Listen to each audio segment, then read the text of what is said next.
Israel's Prime Minister Netanyahu vowing to retaliate against Iran for the attack.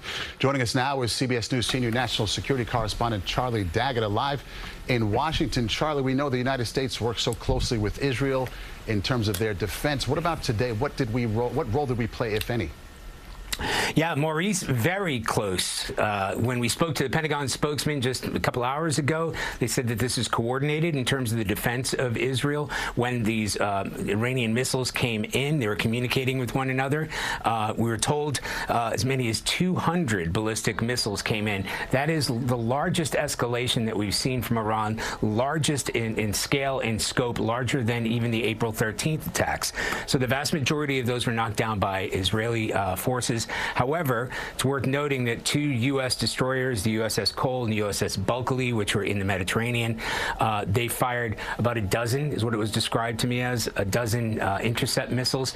We don't know exactly how successful they were, whether they actually did intercept the Iranian missiles, but they did engage. And that's the first time in any serious way that we've seen that since April 13th. So this is coordinated defense, and we really need to nail down here, this isn't just about defending Israel as far as the Pentagon's concerned, but defending the U.S. military troop presence in the region as well. I guess, Charlie, then the next question is, what exactly is the U.S. role here in the future? Israel making it clear that they will retaliate. How does that play for American troops?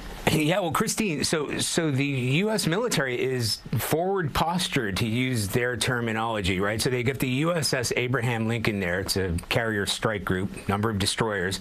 There are 3 or 4 destroyers in the Mediterranean. There's an amphibious assault ship with Marines on board, squadrons of F-15s and F-16s. Those are new to that region, F-22s, F-18s.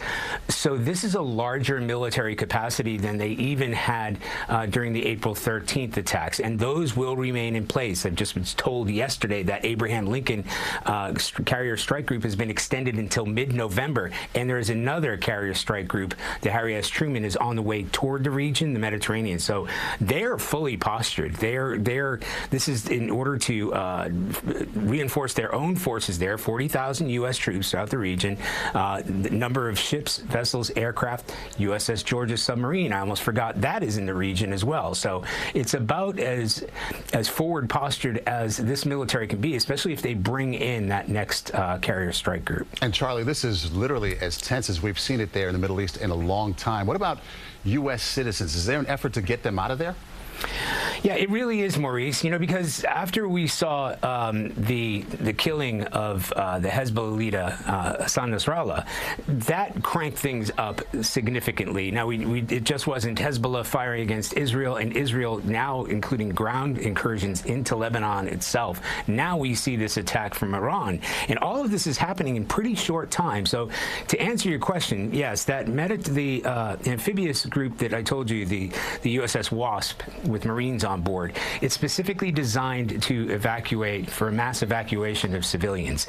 It won't be alone, because there's, according to the State Department, anywhere between 50 and 80,000 American citizens in Lebanon. If that's the case, there really hasn't been any plans to evacuate people from Israel, but that's the sort of capacity that they're looking at. Keeping in mind, there are a lot of dual nationals, and when we talk to people here, they say, we don't believe that we're going to have tens of thousands of people that need to leave Lebanon in a hurry if this escalates. But as has been drilled down to me time and time again, the U.S. State Department is doing everything they can in order to get Americans out on commercial flights. And if there is a need for an emergency evacuation, they are designed and planned forward, in their words, for any contingency. Okay, Charlie D'Agata in D.C. tonight. Thanks for the insight, and I know you'll keep us posted. Appreciate it.